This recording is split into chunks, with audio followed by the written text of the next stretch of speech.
Hello friends, welcome to all of you. आज के इस वीडियो लेक्चर में हम लोग इंटरमीडिएट में ग्रामर सेक्शन के सिंथेसिस ऑफ सेंटेंसेस के बारे में पढ़ेंगे, जिसको हिंदी में कहा जाता है वाक्यों का संयोजन। जैसा कि जो इंटरमीडिएट के स्टूडेंट होंगे, चाहे वो 11th में हो चाहे वो 12th में हो, 12th वालों को नेक्स्ट मंथ उनको बोर्ड एग्जामिनेशन देना है, जहाँ पर सिंथेसिस ऑफ सेंटेंसेस से डेफिनेट है कि क्वेश्चन आते ही आते हैं। तो आज से मैंने ये टॉपिक स्टार्ट किया है और ये बहुत ही आसान तरीके से मैं बताने की कोशिश करूँगा, सो दैट आप एग्जामिनेशन में आप सिंथेसिस ऑफ सेंटेंसेस से आने वाले क्वेश्चन को फॉलो करके मार्क सिक्योर कर सकें। तो फर्स्टली हम लोग जान लेते हैं कि आखिरकार ये होता क्या है जो हम लोग पढ़ते हैं टॉपिक। आखिर हर टॉपिक पढ़ने का कोई ना कोई रीजन होता है। आखिर ये होता क्या है सिंथेसिस ऑफ सेंटेंसेस। तो यहाँ पर मैंने इसका डेफिनेशन लिखा हुआ है, the process to combine two or more simple sentences. क्या लिखा गया है? The process to combine two or more simple sentences into one simple complex or compound sentence. अब बात आती है कि सिंपल कॉम्प्लेक्स कंपाउंड क्या है। कुछ बच्चों को इस बारे में पता होगा कि सिंपल कॉम्प्लेक्स कंपाउंड क्या होता है, कुछ लोग शायद न जानते हों कि ये सिंपल सेंटेंस क्या होता है, कॉम्प्लेक्स क्या होता है, कंपाउंड क्या होता है। तो ये मैं उसको ही बता देता हूँ नीचे। तो अभी ये डेफिनेशन क्या कह रहा है कि the process to combine two or more simple sentences into one simple complex or compound sentence is called synthesis of sentences. और इसके हिंदी को जानना चाहें तो हिंदी क्या कहता है कि वह प्रकृति दो या दो से अधिक। अब सिंपल सेंटेंस को हिंदी में कहा जाता है साधारण वाक्य। तो दो या दो से अधिक साधारण वाक्यों को जोड़कर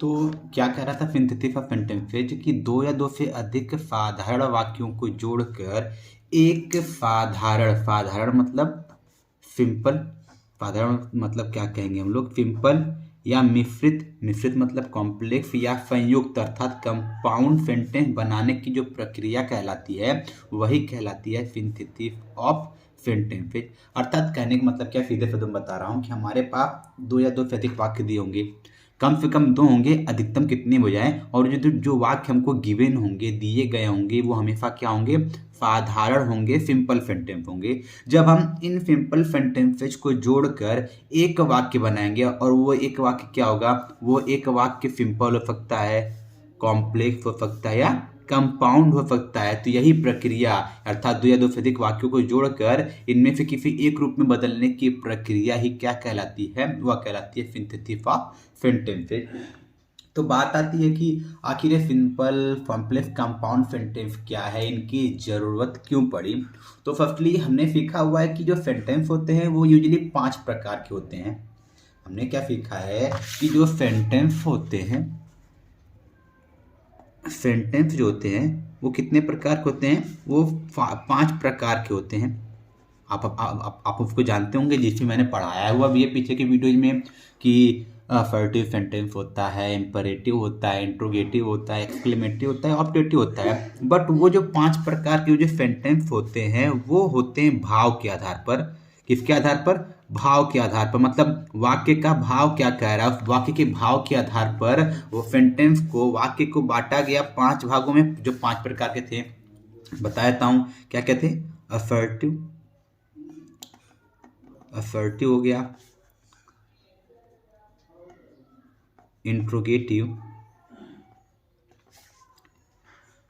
इंपरेटिव,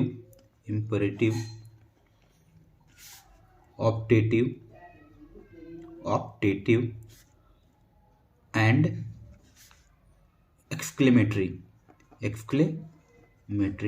तो ये 5 प्रकार के हमको वाक्य मिले हैं, किसके आधार पे, भाव के आधार पर। लेकिन जब वाक्यों को जोड़ने की बात आए कि 2 या 2 से अधिक वाक्यों को जोड़ा जाए और जोड़कर एक वाक्य बनाया जाए, तो भी हमको वाक्य 3 प्रकार के मिले। मतलब सेंटेंस को 5 प्रकार से बांटा गया भाव के आधार पर, इसी प्रकार सेंटेंस को बांटा गया 3 भागों में।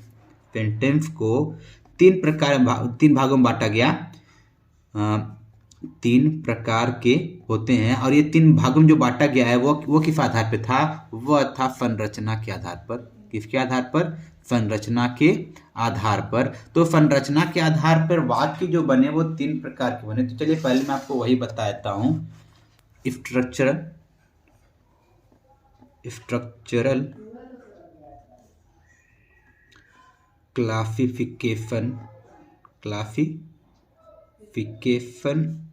Of sentences. Structural classification of sentences अर्थात संरचना के आधार पर वाक्य का प्रकार, वाक्य का वर्गीकरण। तो संरचना के आधार पर वाक्य को 3 भागों में बांटा गया। संरचना के आधार पर वाक्य को 3 भाग में बांटा गया। और वो 3 भाग क्या क्या थे, वो 3 भाग थे। नंबर 1 हमारा हो गया, पहला हमारा क्या है, सिंपल सेंटेंस। पहला क्या हो गया, सिंपल सेंटेंस, जिसको क्या बोला गया, साधारण वाक्य। जो हमको दूसरा भाग मिला वो हमको मिला कॉम्प्लेक्स सेंटेंस का, कॉम्प्लेक्स सेंटेंस। इसको बोला गया हिंदी में मिश्रित वाक्य। और जो हमको तीसरा टाइप मिला वो हमको मिला कंपाउंड सेंटेंस का, कंपाउंड सेंटेंस, जिसको बोला गया संयुक्त वाक्य। एक और होता है जिसकी यहाँ पर जरूरत नहीं है, जिसको मिक्स्ड सेंटेंस कहते हैं, तो हमको उसको यहाँ पर नहीं पढ़ना है। तो हम इन तीनों वाक्यों को जानेंगे।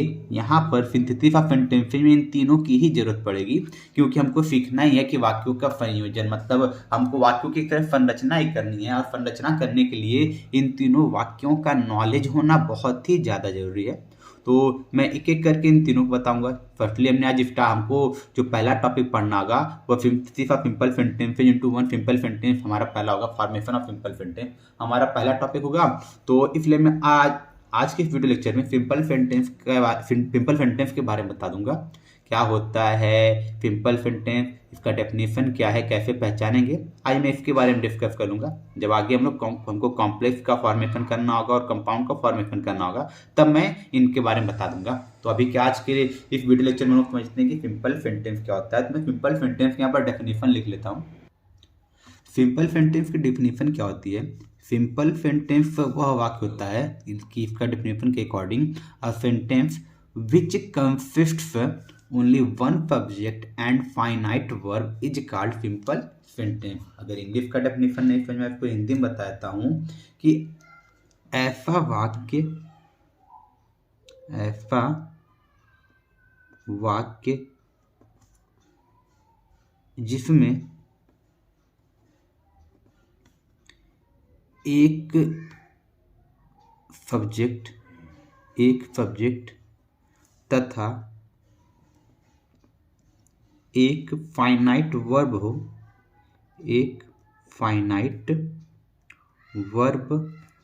हो, उसे सिंपल सेंटेंस कहते हैं। उसे सिंपल सेंटेंस कहते हैं। तो ये रहा हमारा एक सिंपल सा आसान डेफिनेशन किसका, सिंपल सेंटेंस का साधारण वाक्य का डेफिनेशन क्या क्या है दोबारा बता देता हूँ। A sentence which consists only one subject and finite verb is called simple sentence. कहने का तात्पर्य क्या है कि ऐसा वाक्य जहाँ पर जो सब्जेक्ट हो, सब्जेक्ट का तात्पर्य क्या है, जो काम करने वाला हो वो एक ही व्यक्ति हो और उसमें फाइनाइट वर्ब की संख्या कितनी हो, वो भी कितनी हो, एक हो, तो ऐसे वाक्य को कहा जाएगा सिंपल सेंटेंस कहेंगे।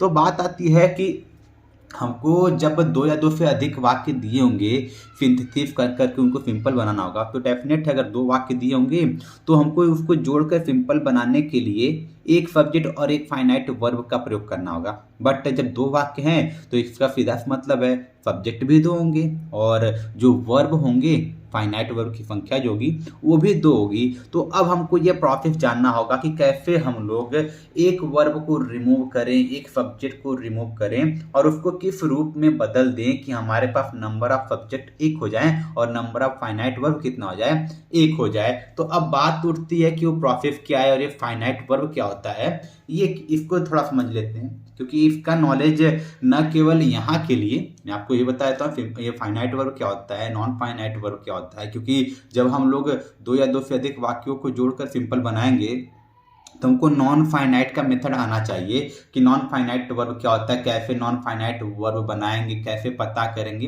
तो ये सारी चीज़ें हमको जाननी चाहिए और उनको पता होनी भी चाहिए क्योंकि हमें सिंपल सेंटेंस बनाने के लिए नॉन फाइनाइट वर्ब का प्रयोग करना पड़ता है और वहाँ पर मस्ट होता है कि नॉन फाइनाइट जो है वो आपको पता होना चाहिए क्या होते हैं, कितने प्रकार के होते हैं, फॉर्मेशन कैसे करते हैं। तो चलिए उस टॉपिक पे मैं बता देता हूँ क्या होता है फाइनाइट वर्ब और इसी तरह आगे बढ़ेंगे क्या होता है नॉन फाइनाइट वर्ब। तो आगे मैं उस टॉपिक को बताता हूँ। तो हमारे पास जो अगला टॉपिक होगा finite and non finite verb. तो यहाँ पर मैं फाइनाइट वर्ब के वक्त डेफिनेशन के बारे में बताऊंगा कि क्या होता है फाइनाइट वर्ब, लेकिन नॉन फाइनाइट के सारे नियम कि नॉन फाइनाइट वर्ब क्या होता है, नॉन फाइनाइट वर्ब कहते किसे हैं, कितने प्रकार के होते हैं, वो सारी चीजें मैं यहाँ पर बता देता हूँ। तो हमारा अगला टॉपिक क्या हो जाएगा,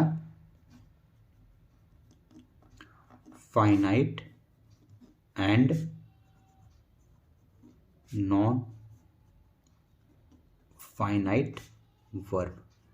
तो जानते हैं कि फाइनाइट वर्ब क्या होता है और नॉन फाइनाइट वर्ब क्या होता है, इसको थोड़ा हम लोग समझते हैं। तो पहली हेडिंग हमारे पास क्या बनेगी, इसके अंतर्गत ये बन जाएगा फाइनाइट वर्ब का।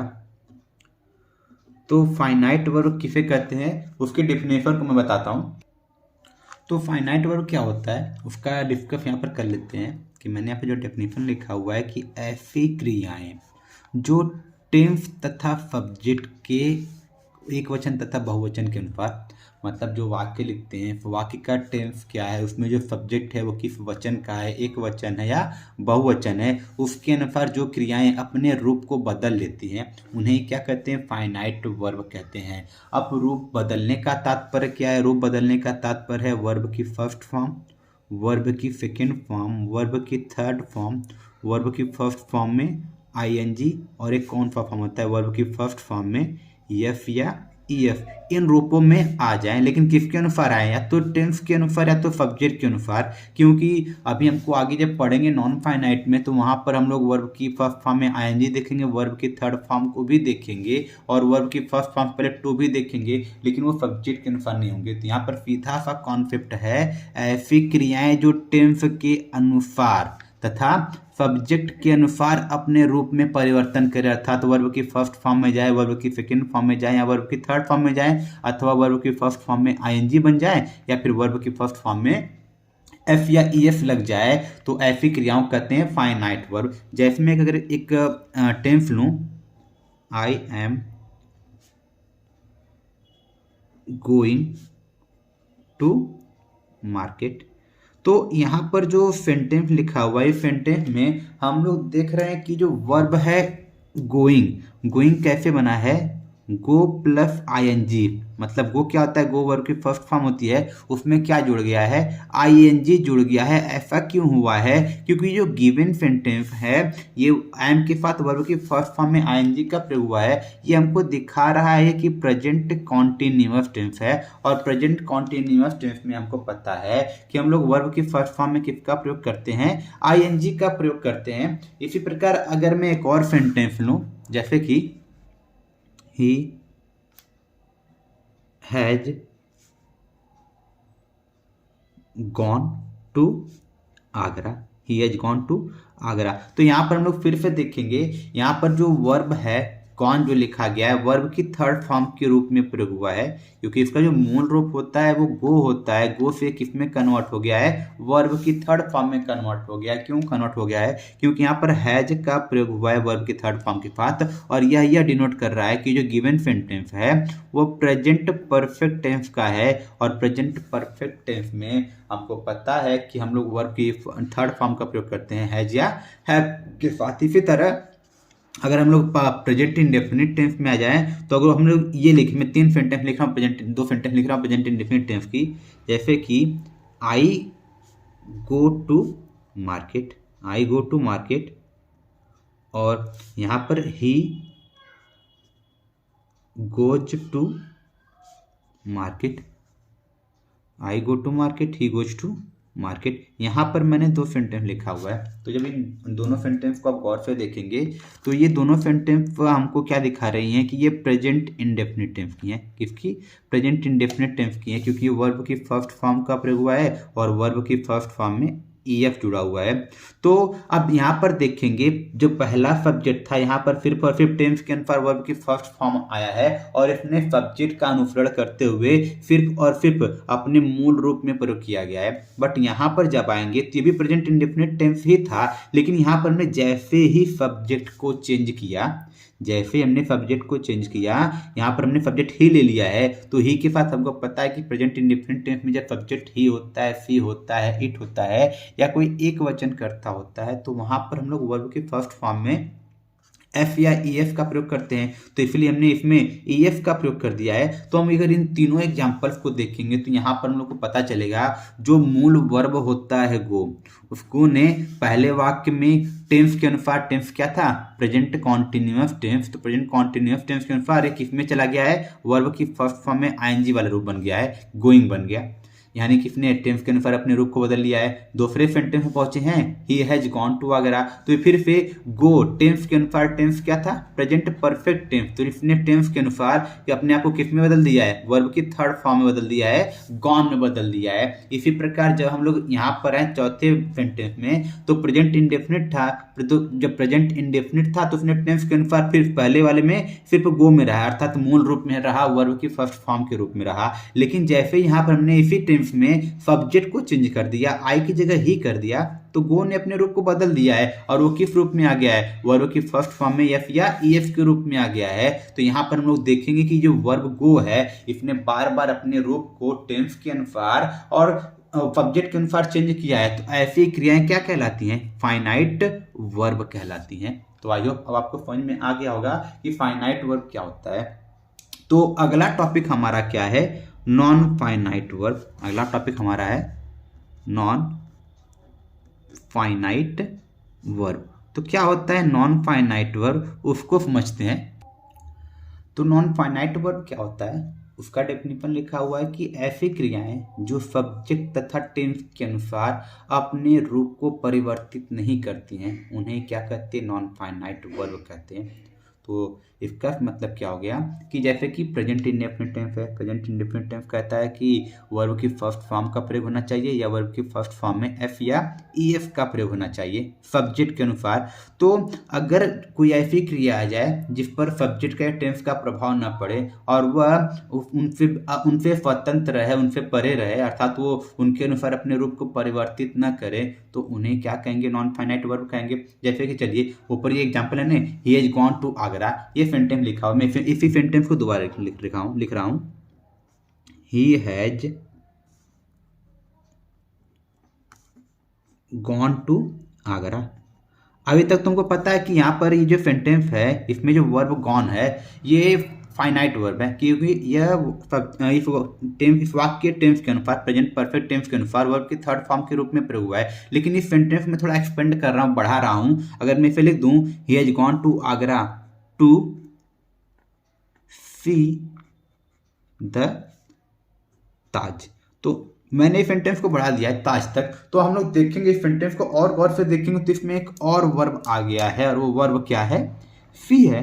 लेकिन अगर ये फाइनाइट वर्ब होता तो इसको वर्ब की थर्ड फॉर्म अर्थात फीन में लिखना चाहिए था, बट ये तो फी में ही रहा अर्थात वर्ब की फर्स्ट फॉर्म के रूप में ही रहा, अर्थात इसने अपने रूप को इस वाक्य के टेंस के अनुसार प्रेजेंट परफेक्ट टेंस के अनुसार नहीं बदला, क्योंकि प्रेजेंट परफेक्ट टेंस में वर्ब की थर्ड फॉर्म का प्रयोग करते हैं। गॉन तो वर्ब की थर्ड फॉर्म के रूप का है, लेकिन ये जो फी शब्द है ये फीन में परिवर्तित नहीं हुआ है, ये फी में ही रहा, वर्ब की फर्स्ट फॉर्म के रूप का है, अर्थात इसके ऊपर सब्जेक्ट का या टेंस का प्रभाव नहीं पड़ा है। तो इसलिए ऐसी क्रियाएं क्या कहलाती हैं? ऐसी क्रियाएं कहलाती हैं नॉन फाइनाइट वर्ब। तो यहाँ पर देखिए इसके पहले टू लगा हुआ है, तो ये जो बना है ये बन गया है इन्फिनिटिव। नॉन फाइनाइट तीन प्रकार के होते हैं, अभी हम उसको डिस्कस करेंगे। तो अभी बस इतना समझिए कि यहाँ पर गॉन ने अपने रूप को परिवर्तित किया है इस गिवन सेंटेंस के टेंस के अकॉर्डिंग। टेंस था present perfect, present perfect tense में प्रयोग करते हैं वर्ब की थर्ड फॉर्म का, लेकिन गो से गॉन तो हो गया वर्ब की थर्ड फॉर्म में, लेकिन ये जो वर्ब है फी, यह फी फीन में नहीं बदला, अर्थात ये चेंज होकर वर्ब के थर्ड फॉर्म फीन में नहीं बदला है। इसलिए जब ये अर्थात इसके ऊपर इस वाक्य के टेंस का प्रभाव नहीं पड़ा है, तो इसलिए ये कौन सा टेंस हो गया? ये कौन सा वर्ब हो गया? ये हो गया नॉन फाइनाइट वर्ब। इसलिए हम लोग एक और सेंटेंस लेते हैं, उससे और चीजें ज्यादा क्लैरिफाई होंगी। जैसे कि Ram goes to market, Ram goes to market to buy vegetable, अर्थात राम बाजार सब्जी खरीदने गया। तो हम लोग फिर से देखेंगे कि जो सेंटेंस हमने लिया हुआ है यहाँ पर जो वर्ब गो है उसने सब्जेक्ट और टेंस के अनुसार वर्ब की फर्स्ट फॉर्म में ईएफ लग चुका है, क्योंकि प्रेजेंट इंडेफिनिट टेंस है और प्रेजेंट इंडेफिनिट टेंस में अगर सब्जेक्ट एक वचन होता है तो उसकी वर्ब की फर्स्ट फॉर्म में क्या लगाते हैं? ईएफ या ईएफ जोड़ते हैं। तो यहाँ पर गो में ईएफ जुड़ गया, गोज बन गया है। लेकिन इसी में एक और वर्ब है बाई। क्या बाई में ईएफ जुड़ा है? नहीं जुड़ा है, ना तो ईएफ जुड़ा है ना तो ईएफ जुड़ा है। इससे क्या पता चल रहा है? इसके ऊपर इस सब्जेक्ट और इस वाक्य के टेंस का प्रभाव नहीं पड़ा है। तो ये जो गोज है ये तो फाइनाइट वर्ब है, लेकिन इसके ऊपर सब्जेक्ट या टेंस का प्रभाव नहीं पड़ा, तो ये कौन सा वर्ब हो गया है? ये बन गया नॉन फाइनाइट वर्ब। तो आई होप अब आपको ये फाइनाइट नॉन फाइनाइट का कॉन्सेप्ट क्लियर हो गया होगा। तो मैं एक बात और बता देता हूँ, ऐसा कोई चार्ट नहीं होता है, ऐसा कोई टेबल नहीं होता है जहाँ पर फाइनाइट वर्ब अलग होते हैं, नॉन फाइनाइट वर्ब अलग होते हैं। जो वर्ब किसी वाक्य में फाइनाइट होते हैं वही वर्ब किसी वाक्य में नॉन फाइनाइट वर्ब बन जाते हैं। अब वाक्य में किसी वर्ब का प्रयोग किस तरीके से किया गया है उसी के आधार पर वे फाइनाइट या नॉन फाइनाइट होते हैं। तो हमने तो जान लिया नॉन फाइनाइट वर्ब क्या होता है, बट इसका जो काइंड होता है, कितने प्रकार के होते हैं, उसका नॉलेज होना मस्ट है, क्योंकि हमको पढ़ना है सिंथेसिस ऑफ सेंटेंसेस पढ़ना है। और उससे भी अधिक जो एग्जाम में पैसेज मिलते हैं ट्रांसलेशन के लिए, यहाँ वहाँ पर इनका ये नॉन फाइनाइट वर्ब का बहुत ही ज़्यादा प्रयोग होता है। तो अगर हमको इनको पहचानने का तरीका आ गया, इनको लिखने का तरीका आ गया, वाक्य में कैसे प्रयोग करते हैं वो तरीका जान जाते हैं हम लोग, तो हम लोग सिंथेसिस ऑफ सेंटेंसेस तो सीखेंगे ही, साथ ही साथ हम लोग वाक्य जो एग्जाम में पैसेज मिलते हैं ट्रांसलेट करने के लिए, उन पैसेज को भी इजीली ट्रांसलेट कर लेंगे। तो अब बढ़ते हैं आगे पढ़ते हैं कि काइंड ऑफ फाइनाइट वर्ब, मतलब फाइनाइट वर्ब कितने प्रकार के होते हैं उनको जान लेते हैं। तो हमको क्या पढ़ना है? फाइनाइट वर्ब के प्रकार, फाइनाइट वर्ब के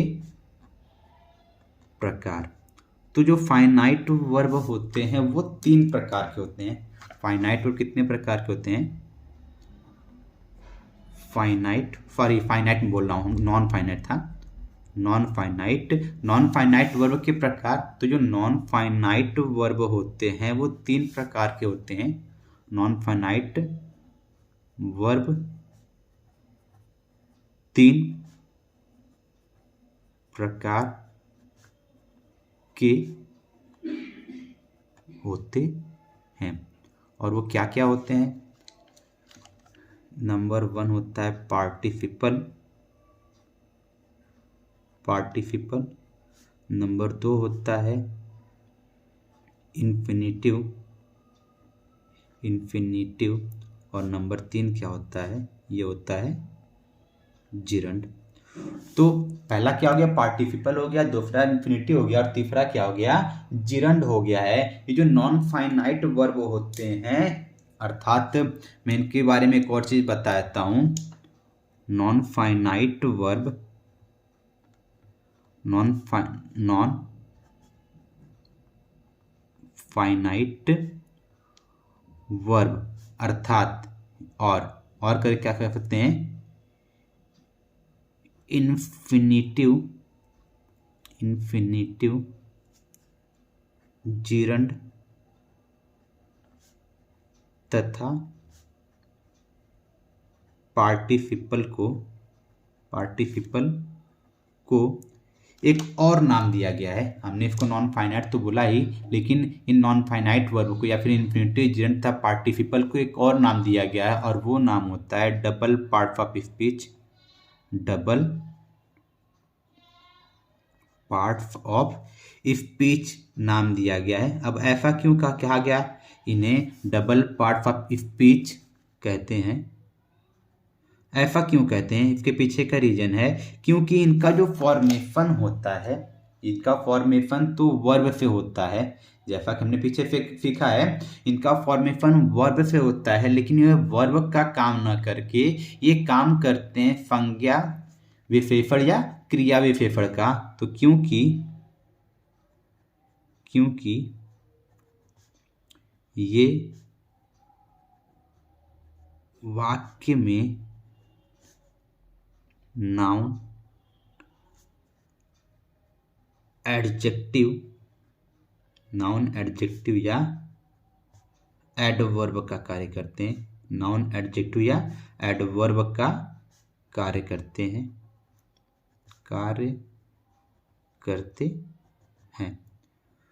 तो ये हो गए नॉन फाइनाइट वर्ब। दोबारा बताता हूँ, नॉन फाइनाइट वर्ब मैंने बता दिया। नॉन फाइनाइट वर्ब क्या होता है, नॉन फाइनाइट वर्ब 3 प्रकार के होते हैं, पार्टिसिपल, इन्फिनिटिव, जिरंड, और इनको एक दूसरा नाम दिया गया नॉन फाइनाइट वर्ब या फिर इन्फिनिटिव, जिरंड और पार्टिसिपल को हम लोग डबल पार्ट्स ऑफ स्पीच भी कहते हैं, क्योंकि पार्ट्स ऑफ स्पीच में नाउन, एडजेक्टिव या एडवर्ब आते हैं। लेकिन इन्हें डबल पार्ट्स ऑफ स्पीच क्यों कहा जाता है, क्योंकि इनका फॉर्मेशन तो वर्ब से होता है, इनका फॉर्मेशन वर्ब से होता है, लेकिन ये काम क्या करते हैं, संज्ञा का काम करते हैं, एडजेक्टिव का काम करते हैं या फिर एडवर्ब का काम करते हैं। तो बिना टाइम गवाए अब बढ़ते हैं आगे इनकी तरफ कि आखिर ये क्या होते हैं। तो हमारे पास जो पहला पॉइंट होगा वो होगा पार्टिसिपल। वो क्या हो जाएगा हमारे पास पहला पॉइंट, पार्टिसिपल। तो पार्टिसिपल के डेफिनेशन से ज़्यादा जरूरी है कि पार्टिसिपल के प्रकार, क्योंकि वही प्रकार का यूज किया जाता है। तो जो पार्टिसिपल होते हैं ये भी 3 प्रकार के होते हैं। ये भी कितने प्रकार के होते हैं, ये 3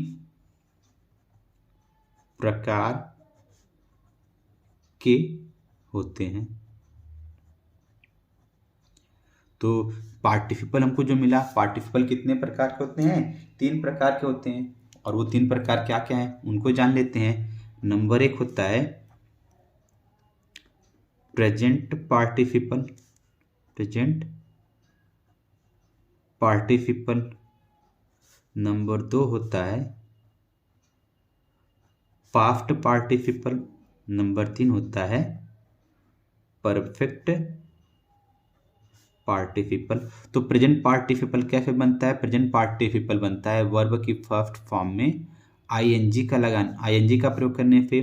पास्ट पार्टिसिपल बनता है वर्ब की थर्ड फॉर्म का प्रयोग करने से। और जो परफेक्ट पार्टिसिपल होता है वो बनता है हैविंग के साथ वर्ब की थर्ड फॉर्म का प्रयोग करने से। तो अब देखेंगे कि वर्ब की फर्स्ट फॉर्म में आईएनजी बन रहा है, वर्ब की थर्ड फॉर्म आ रही है, यहाँ भी वर्ब की थर्ड फॉर्म आ रही है लेकिन ये सब्जेक्ट के अनुसार नहीं आएंगे, ये टेंस के अनुसार नहीं आएंगे, ये वाक्य में जो काम होगा, जिस प्रकार से इनका प्रयोग किया गया होगा उसके अनुसार आएंगे। इसी वजह से ये नॉन फाइनाइट वर्ब होते हैं, क्योंकि वर्ब की फर्स्ट फॉर्म में आईएनजी, वर्ब की थर्ड फॉर्म ये वर्ब होते हैं, लेकिन वो टेंस के जब वर्ब की फर्स्ट फॉर्म में आईएनजी हम लोग जानते हैं कि 6 टेंस में आता है।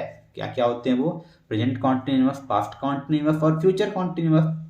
और क्या है? Present perfect continuous, past perfect continuous, future perfect continuous. यदि वो सब्जेक्ट के अनुसार आएंगे और टेंस के अनुसार आएंगे तब तो वो फाइनाइट वर्ब होंगे, लेकिन वो सब्जेक्ट और टेंस के अनुसार ना आकर वाक्य में प्रयोग होने के आधार पे आ गए, इन प्रेजेंट पार्टिसिपल के आधार पे आ गए, तो वो क्या बन जाएंगे? नॉन फाइनाइट वर्ब बन जाएंगे। और हम लोग देख रहे हैं कि ये वर्ब की फर्स्ट फॉर्म है, वर्ब की थर्ड फॉर्म है, हैविंग, और वर्ब की थर्ड फॉर्म है। मतलब ये इनका फॉर्मेशन किससे किया जा रहा है? वर्ब से किया जा रहा है। आगे जब हम इन्फिनेटिव पढ़ेंगे, इन्फिनेटिव कैसे बनता है? वर्ब की फर्स्ट फॉर्म से पहले टू का प्रयोग करने से, और जो जिरंड होता है, जिरंड भी वर्ब की फर्स्ट फॉर्म में आईएनजी लगाने से ही बनता है।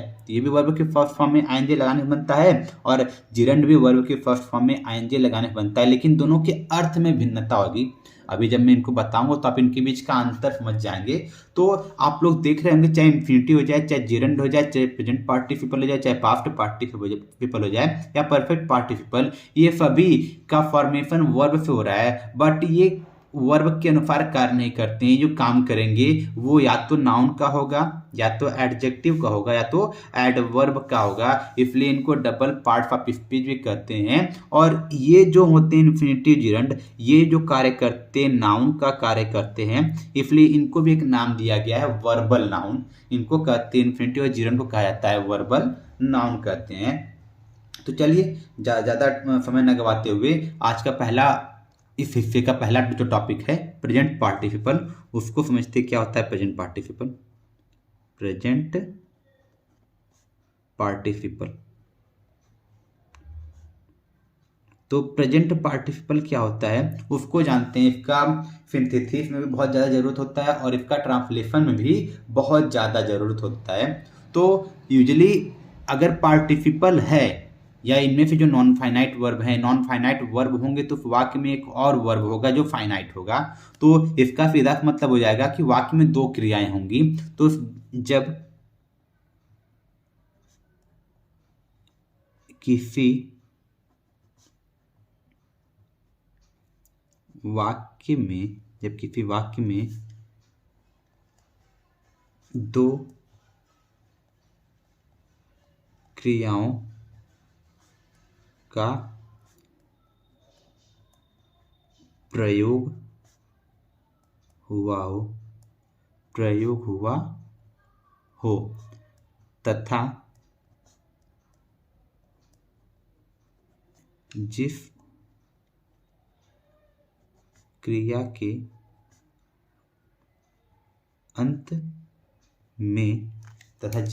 अंत में कर ता हुआ ते हुए वाला, या फिर 2 क्रियाएं, एक ही क्रिया, या फिर एक ही क्रिया लगातार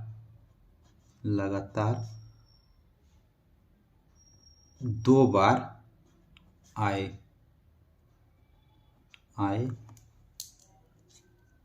तो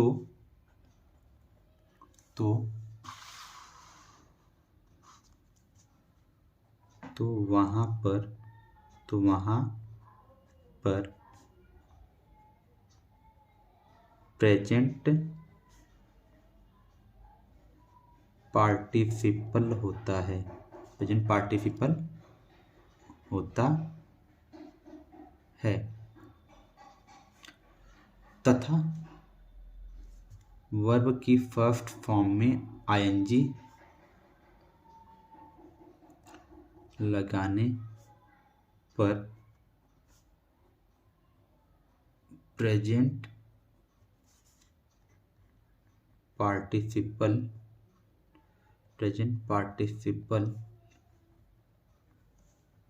बनता है तथा यह वाक्य में एडजेक्टिव या एडवर्ब का कार्य करता है। एडजेक्टिव या एडवर्ब का कार्य करता है तथा दोनों कार्यों का एक साथ घटित होना पाया जाता है। एक साथ घटित होना पाया जाता है। तो ये रहा पूरा डेफिनेशन प्रेजेंट पार्टिसिपल का। तो मैं इस डेफिनेशन को थोड़ा आपको समझा देता हूँ, बता देता हूँ कि आखिर डेफिनेशन क्या कह रहा है। तो फर्स्टली जब प्रेजेंट पार्टिसिपल होगा किसी वाक्य में तो डेफिनेटली वहाँ पर दूसरी कोई क्रिया होगी, चाहे वो is am are linking verb या मेन वर्ब के रूप में हो या फिर कोई ऐसा कार्य जिससे टेंस का पहचान मिले। तो जब दो क्रियाएं आ जाएं तथा मैंने लिखा है जब किसी वाक्य में दो क्रियाओं का प्रयोग हुआ हो तथा उनमें से किसी एक क्रिया के अंत में या तो कर शब्द आया हो, जैसे सुनकर, जाकर, सोकर, खाकर तो कर आ रहा है, या फिर ता हुआ आ जाए या ते हुए आ जाए, या फिर उस क्रिया के अंत में वाला शब्द आ जाए, या फिर ऐसी कोई क्रिया आ जाए जो लगातार दो बार आई हो, जैसे कि पढ़ते पढ़ते, सोते सोते, जागते जागते, तो ऐसे कुछ आ जाए तो वहीं पर क्या होता है, वहां पर होता है प्रेजेंट पार्टिसिपल। दोबारा बताता हूं कि दो क्रियाएं आई हों और जिस क्रिया के अंत में कर शब्द आया हो या फिर ता हुआ शब्द हो, ते हुए हो, वाला हो, या फिर ऐसी क्रिया हो जो लगातार दो बार आई हो, तो वहां पर प्रेजेंट पार्टिसिपल होता है। ये तो बात होगी पहचानने की, तो ये पहचान बता दिया कि कैसे पहचानेंगे कि प्रेजेंट पार्टिसिपल है या नहीं है। अब बात करते हैं कि कैसे बनाएंगे प्रेजेंट पार्टिसिपल। तो बनाने का काम कैसे होगा कि वर्ब की फर्स्ट फॉर्म में आईएनजी लगाने से प्रेजेंट पार्टिसिपल बनता है, ये बात हो गई। और तथा ये वाक्य में या तो एडजेक्टिव का कार्य करता है या एडवर्ब का कार्य करता है। अभी मैंने ऊपर बताया कि जो इन्फिनिटिव जिरंड पार्टिसिपल होते हैं, जिन्होंने मैंने बता दिया कि जो इन्फिनिटिव और जिरंड होते हैं वो तो नाउन का कार्य करते हैं, लेकिन जो पार्टिसिपल होते हैं वो पार्टिसिपल एडजेक्टिव या एडवर्ब का कार्य करते हैं। यहीं पर हमको पता चला कि जो प्रेजेंट पार्टिसिपल हो वह दोनों का कार्य करता है। किसी वाक्य में वो एडजेक्टिव हो सकता है तो किसी वाक्य में वो क्या हो सकता है, एडवर्ब हो सकता है। क्लियर है? चलिए इस चीज को हम लोग एग्जाम्पल के थ्रू समझते हैं। तो यहाँ पर मैंने कुछ एग्जाम्पल्स लिए हुए हैं, देखिए इन एग्जाम्पल के थ्रू मैं समझाता हूँ कि क्या होता है प्रेजेंट पार्टिसिपल, कैसे इन वाक्यों में इनका प्रयोग किया गया है, किस रूप में प्रयोग किया गया है। तो हम लोग देखेंगे कि जितने वाक्य हैं यहाँ पर हियरिंग वर्ब के फर्स्ट फॉर्म में आईएनजी आया हुआ है, रीडिंग आईएनजी फॉर्म यहाँ पे लगा हुआ है, बार्किंग आईएनजी फॉर्म यहाँ भी लगा हुआ है, बर्निंग यहाँ भी आईएनजी फॉर्म लगा हुआ है, और प्लेइंग यहाँ भी आईएनजी फॉर्म लगा हुआ है। तो यहाँ पर कैसे लग गया, क्या लग गया, तो इनको हिंदी के थ्रू इनका हिंदी लिख कर आपको समझा रहा हूँ कि कैसे लगा हुआ है। ये पहला जो सेंटेंस लिखा हुआ है इसका मतलब हो जाएगा शोर सुनकर, शोर सुनकर मैं बाहर आया, मैं बाहर आया। तो अब इस सेंटेंस को देखिए, मैंने जो डेफिनेशन लिखा है डेफिनेशन को फॉलो करते हैं। मैंने लिखवाया कि जब कोई वाक्य लिखा हो वहां पर दो क्रिया हो, तो यहाँ पर देखिए दो क्रियाएं हैं, एक है आने का और एक है सुनने का। तो अब जब इस क्रिया को देखेंगे, आया यहाँ पर आगे खत्म हो रहा है, तो टेंस की पहचान दे रहा है ना, कि जब भी क्रिया के अंत में या ये ऐसे शब्द आते हैं तो वहां पर पास्ट इंडेफिनिट टेंस हो गया, ये तो टेंस की पहचान दे रहा है। ये तो फाइनाइट वर्ब हो गया क्योंकि ये टेंस के अनुसार अपने रूप को बदल लेगा। बट यहाँ पर आते हैं शोर सुनकर, एक जो दूसरी क्रिया है सुनने का, इसमें लगा हुआ है कर शब्द। और अभी मैंने जस्ट पीछे बताया कि जब कर शब्द लगता है, जैसे देखिए यहाँ पर ये कर शब्द लगता है जिस क्रिया के अंत में, वो क्या बनता है, प्रेजेंट पार्टिसिपल बनता है। तो इस क्रिया में यहाँ पर जो लिखा गया है कि फोर सुनकर, सुनने की इंग्लिश होती है हियर, और यहाँ पर हियरिंग लगा हुआ है, हियरिंग बन गया, आईएनजी जुड़ गया है। क्यों आईएनजी जुड़ा, क्योंकि ये प्रेजेंट पार्टिसिपल के रूप का हो गया था, और जब प्रेजेंट पार्टिसिपल के रूप का हो गया था तो हमने इसके वर्ब के फर्स्ट फॉर्म में क्या जोड़ दिया है, आईएनजी जोड़ दिया है। तो ये क्या बन गया, हियरिंग। और जब भी प्रेजेंट पार्टिसिपल वाला हिस्सा पहले आता है, जब हिंदी के यहाँ पर हम लोग देखेंगे फोर सुनकर, ये हिस्सा ये जो बाकी हिस्सा है, मैं बाहर आया, यहाँ पर जो सब्जेक्ट बाहर आने का काम कौन किया, मैं किया। फोर सुनने का भी मैंने किया, लेकिन बाहर आने का काम भी मैंने किया है। मुझे इस हिस्से को ट्रांसलेट करना होगा। तो यहाँ पर जब इसको ट्रांसलेट करूंगा, आई फॉर, यहाँ पर मैंने फ्लिप्ड लिख दिया है, फॉर यहाँ पर ऊपर है ना, तो आई केम आउट, मैं बाहर आया। तो यहाँ पर मैं बाहर आया हूँ, तो इस हिस्से को जब ट्रांसलेट करेंगे, इसके पहले ये जो हिस्सा होगा फोर सुनकर, इस हिस्से को ट्रांसलेट करने के बाद ही ये वाला हिस्सा ट्रांसलेट किया जाएगा। तो यहाँ पर जो दूसरी क्रिया थी उसमें कर शब्द लग गया है, और कर शब्द लगने की वजह से यह बन गया है प्रेजेंट पार्टिसिपल। और प्रेजेंट पार्टिसिपल जब बन गया है तो इसकी क्रिया के अंत में क्या लगेगा, आईएनजी लगेगा। अब देखिए काम क्या कर रहा है, एडजेक्टिव का काम कर रहा है या एडवर्ब का काम कर रहा है, उसको समझते हैं। अच्छा, बाहर कब आया, बाहर तब आया ने जो उसने फोर को सुना, अर्थात ये जो वर्ब है इस आने की क्रिया की विशेषता को बता रहा है, और ऐसे शब्द जो क्रिया की विशेषता को बताते हैं वो कहलाते हैं एडवर्ब। देखिए बाहर कब आया है, ये बाहर आने का काम कब हुआ है, जब उसने फोर को सुना है, अर्थात ये जो क्रिया है ये इसको क्वालिफाई कर रहा है, इसको विशेषता बता रहा है। और ये जो शब्द है ये क्रिया है, और क्रिया की विशेषता बताने वाला शब्द क्या कहलाता है, एडवर्ब कहलाता है। इट मीन्स यहाँ पर जो हियरिंग है वो क्या काम कर रहा है, एडवर्ब का काम कर रहा है। अब बढ़ते हैं अगले सेंटेंस की तरफ। अगला सेंटेंस क्या दिया हुआ है, व्हाइल रीडिंग आई स्लीप्ड। तो जब इसको ट्रांसलेट करेंगे, इसका ट्रांसलेशन हो जाएगा पढ़ते पढ़ते मैं सो गया, पढ़ते पढ़ते मैं सो गया। तो इस सेंटेंस को भी देखेंगे तो यहाँ भी दो क्रियाएं हैं, लेकिन छोड़िए दो क्रिया की बात ही छोड़िए, यहाँ पर हमको दिख रहा है कि एक ही क्रिया लगातार दो बार आ गया है। यहाँ जो दो लिखा गया है इसका मतलब पढ़ते पढ़ते, तो एक ही क्रिया का लगातार दो बार प्रयोग हो गया है। तो यहाँ भी क्या बनेगा, जहाँ पर एक ही क्रिया लगातार दो बार आ जाए तो वहाँ भी प्रेजेंट पार्टिसिपल होता है। बस फर्क इतना होता है कि ऐसे वाक्यों को जब ट्रांसलेट करते हैं जहाँ पर एक ही क्रिया दो बार होती है, तो उस क्रिया को तो आईएनजी फॉर्म में लिखते हैं, उसको दो बार नहीं लिखते हैं, उसको एक ही बार लिखेंगे। तो यहाँ पर हमने उसकी वर्ब के फर्स्ट फॉर्म में आईएनजी लगा दिया है, रीडिंग। यहाँ पर पढ़ने की इंग्लिश होती है रीड, उसमें लगा देंगे आईएनजी। और इसके दो बार के कॉन्सेप्ट को हटाने के लिए इसके पहले क्या लगाते हैं, व्हाइल लगाते हैं। अर्थात ऐसे वाक्य को ट्रांसलेट करते हैं, पढ़ते पढ़ते, व्हाइल रीडिंग, खेलते खेलते, व्हाइल प्लेइंग, जाते जाते, व्हाइल गोइंग। तो हमेशा उन दो जो क्रिया दो बार आई है उसको आईएनजी फॉर्म में बदलेंगे और उसके पहले क्या लगा देंगे, व्हाइल लगा देंगे। और ऐसे फ्रेज में इसको पार्टिसिपल फ्रेज कहते हैं। और इस पार्टिसिपल फ्रेज में सिर्फ और सिर्फ एक ही जो क्रिया होगी वही दो बार आई होगी, उसके बाद कोई दूसरा शब्द नहीं आता है। तो वहां पर व्हाइल का कोई अर्थ नहीं होता है, व्हाइल सिर्फ इसलिए लगता है ताकि वह यह दर्शाए कि जो क्रिया है वो दो बार आई हो।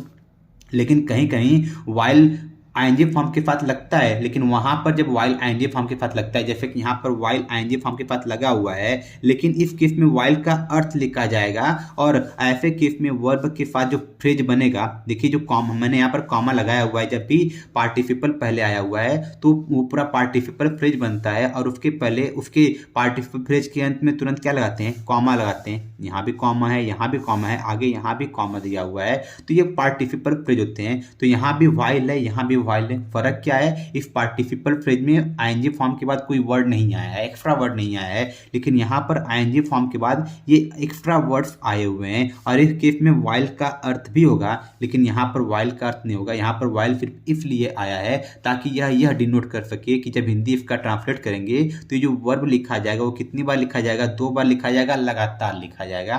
तो यहाँ पे हम लोग देख रहे हैं दो, एक ही क्रिया लगातार दो बार आ गई तो बन गया प्रेजेंट पार्टिसिपल।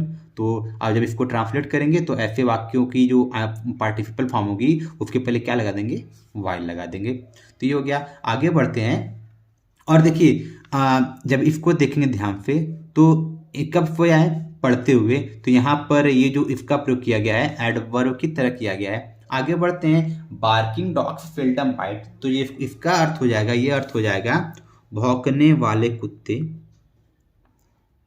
भौंकने वाले कुत्ते कभी कभी काटते हैं, कभी कभी काटते हैं, काटते हैं। तो यहाँ पे हम लोग देखेंगे कि दो क्रियाएं हैं, एक काटने का और एक भौंकने का, लेकिन इस क्रिया के अंत में क्या आया हुआ है, वाला या वाले शब्द आ गए हैं। और मैंने पीछे बताया कि जहाँ पर प्रेजेंट पार्टिसिपल होता है वहाँ पर कर तो आ ही सकता है, एक ही क्रिया दो बार रिपीट भी कर सकती है, साथ ही साथ तो क्रिया के अंत में वाला या वाले शब्द आए तो वहाँ भी क्या बनता है, प्रेजेंट पार्टिसिपल भी प्रेजेंट पार्टिसिपल बनता है। तो उसमें क्या लगाएंगे, आईएनजी लगाएंगे। भौंकने की इंग्लिश होता है बार्क, यहाँ पर वाला शब्द लगा हुआ है तो ये क्या बन गया, प्रेजेंट पार्टिसिपल बन गया है। तो दैट इज वाई हमने इसमें क्या लगा दिया है, वर्ब की फर्स्ट फॉर्म में आईएनजी लगा दिया है। तो ये वर्ब का काम ना करे, किसका काम कर रहा है, पार्टिसिपल का काम कर रहा है। और ये देखिए विशेषता बता रहा है कुत्तों की, कुत्ते की विशेषता क्या है कि वो भौंकने वाले हैं, तो ये विशेषता बता रहा है। और ये जो कुत्ते हैं नाउन शब्द है, और नाउन की विशेषता बताने वाले शब्दों क्या कहते हैं, उनको कहते हैं एडजेक्टिव। तो इस केस में ये जो बार्किंग पार्टिसिपल है वो क्या काम कर रहा है, एडजेक्टिव का काम कर रहा है। और ये क्या काम किया है, प्रेजेंट पार्टिसिपल का, इसके ऊपर सब्जेक्ट का प्रभाव नहीं पड़ा। अगर सब्जेक्ट का प्रभाव पड़ता तो प्रेजेंट इंडेफिनिट टेंस है, ते हैं, प्रेजेंट इंडेफिनिट टेंस है, तो यहाँ पर वर्ब की फर्स्ट फॉर्म या वर्ब की फर्स्ट फॉर्म में एफ का प्रयोग होना चाहिए। बट ये तो आईएनजी फॉर्म में आ गया, प्रेजेंट पार्टिसिपल के रूप का हो गया है। तो ये कौन सा वर्ब हो गया, नॉन फाइनाइट वर्ब हो गया, प्रेजेंट पार्टिसिपल है। और यहाँ पर देखिए ये सब्जेक्ट के स्थान पर आया है, जब सब्जेक्ट के स्थान पर आया है तो इसके साथ एक नाउन जुड़ा हुआ है, क्योंकि एडजेक्टिव जब भी सब्जेक्ट के साथ आता है तो उसके साथ कोई नाउन डेफिनेटली जुड़ा होता है। तो आई होप आपको ये एग्जाम्पल भी समझ में आ गया होगा। अब बढ़ते हैं अगले एग्जाम्पल की तरफ, आई सा अ बर्निंग हाउस। तो इसका जो अर्थ होगा ये हो जाएगा मैंने एक जलता हुआ घर देखा, मैंने जलता हुआ घर देखा। तो अब देखिए यहाँ पर क्या आ गया है, यहाँ भी दो क्रियाएं हैं, एक देखने का एक जलने का, लेकिन ये जो देखा आ गया है ये तो प्रेजेंट पार्ट सॉरी ये पास्ट इंडेफिनिट टेंस को डिनोट कर रहा है। लेकिन यहाँ पर आएंगे तो यहाँ पर क्रिया के अंत में क्या आ गया है, ता हुआ शब्द आ गया है। और मैंने प्रेजेंट पार्टिसिपल का डेफिनेशन यही बताया कि जब क्रिया के अंत में ता हुआ ते हुए ऐसे शब्द आएंगे तो वहाँ भी प्रेजेंट पार्टिसिपल ही बनेगा। तो अब जलता हुआ घर, ये देखिए ये एक साथ रहेगा, जैसे यहाँ पर भौंकने वाले कुत्ते एक साथ थे, इनकी इंग्लिश एक साथ लिखी गई बार्किंग डॉग्स, तो इसकी भी इंग्लिश एक साथ लिखा जाएगा। जलता हुआ घर, जलता हुआ, इसका इंग्लिश क्या हो जाएगा, सिर्फ इतने का जलता हुआ का, ये प्रेजेंट पार्टिसिपल के रूप का हो गया है। तो बस इसमें क्या लगाना होगा, इसमें लगाना होगा वर्ब के फर्स्ट फॉर्म में आईएनजी। जलने का इंग्लिश होता है बर्न, और ये प्रेजेंट पार्टिसिपल तो इसमें क्या जोड़ दिए आईएनजी, तो ये क्या बन गया, बर्निंग। इसका मतलब क्या हो गया, जलता हुआ, आगे क्या जोड़ा हुआ है, घर, तो इसमें क्या जोड़ देंगे, हाउस, बर्निंग हाउस। अब बाकी इसको ट्रांसलेट करना होगा तो नॉर्मली जैसे टेंस को ट्रांसलेट करते हैं वैसे करेंगे। पास्ट इंडेफिनिट टेंस है तो सबसे पहले सब्जेक्ट लिखना है मैंने की इंग्लिश आई, काम हो रहा है देखने का, पास्ट इंडेफिनिट है, अफर्मेटिव है, तो वर्ब की कौन सी फॉर्म आएगी, सेकंड फॉर्म। तो आई फा क्या देखा है, एक जलता हुआ घर और बर्निंग हाउस। तो आप आई थिंक आपको अब ये भी समझ में आ गया होगा। अब बढ़ते हैं आज के आखिरी एग्जाम्पल की तरफ। आगे क्या लिखा हुआ है, while playing in the garden he fell down. तो इसका मतलब क्या हो गया, बाग में खेलते समय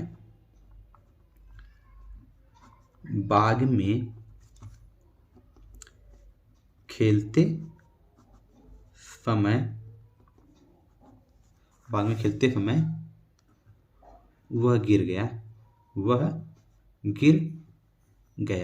तो यहाँ पर देखिए शायद मैं इसका डेफिनेशन जिक्र करना भूल गया। जब के समय या ते समय भी आ जाते हैं तो वहाँ पर भी किसका प्रयोग किया जाता है, प्रेजेंट पार्टिसिपल का ही प्रयोग किया जाता है। और वहाँ पर ते समय के लिए वाइल का प्रयोग करते हैं, और जो वर्ब जुड़ा होता है इनके साथ उसको वर्ब की फर्स्ट फॉर्म में या सीधे शब्दों में कहें कि प्रेजेंट पार्टिसिपल फॉर्म में बदल देते हैं। तो यहाँ पर देखिए वह गिर गया, ये पूरा एक टेंस तो बनेगा ही, लेकिन इसके पहले ये जो हिस्सा है बाग में खेलते समय, इसकी इंग्लिश सबसे पहले ट्रांसलेट करेंगे और इसका ऑर्डर उल्टा होता है। हिंदी में जो शब्द पहले आता है वो शब्द बाद में आता है, और जो इंग्लिश में होता है जो शब्द पहले होता है उसकी इंग्लिश बाद में लिखते हैं। जैसे देखिए खेलते समय, तो ते समय बाद में आया है, तो ते समय की इंग्लिश क्या लिखेंगे, वाइल। तो अभी मैंने जस्ट बताया ऊपर वाइल का कोई मतलब नहीं था, वाइल बस इसलिए आया था कि इस रीडिंग को बता सके कि रीडिंग का प्रयोग 2 बार हुआ है, लेकिन यहाँ पर वाइल का प्रयोग ते समय के अर्थ को क्लियर करने के लिए आया हुआ है। तो ते समय के लिए के दौरान या के समय होता है, तो वाइल के प्रयोग करेंगे। सबसे पहले यहाँ पर वाइल आ गया है और खेलने का काम हो रहा है, तो इसमें क्या जोड़ देंगे, आईएनजी। तो वाइल प्लेइंग कहाँ पर, बाग में, तो इन द गार्डन। तो देखिए इसका जो ऑर्डर है ये उल्टा है। तो सबसे पहले हमने ते समय की इंग्लिश लिखा वाइल, फिर उसके बाद खेलने की इंग्लिश लिखा प्ले, फिर उसके बाद मेक इंग्लिश इन लिखे हैं, और लास्ट में बाग बचा तो द गार्डन। और बाकी जो इसको ट्रांसलेट करना था ये पास्ट इंडिफरेंट टेंस की तरह ट्रांसलेट कर दिए हैं, क्योंकि यहाँ पर क्रियाकर्म में क्या आ गया है, या शब्द आ गया है। तो आई होप आपको प्रेजेंट पार्टिसिपल का कॉन्सेप्ट क्लियर हो गया होगा। तो आज की इस वीडियो लेक्चर को मैं यहीं पर समाप्त कर रहा हूँ। अगले वीडियो लेक्चर में मैं past participle, perfect participle, infinitive और जिरंड के बारे में बताऊंगा। तो आज के लिए इतना ही, टाटा बाय बाय।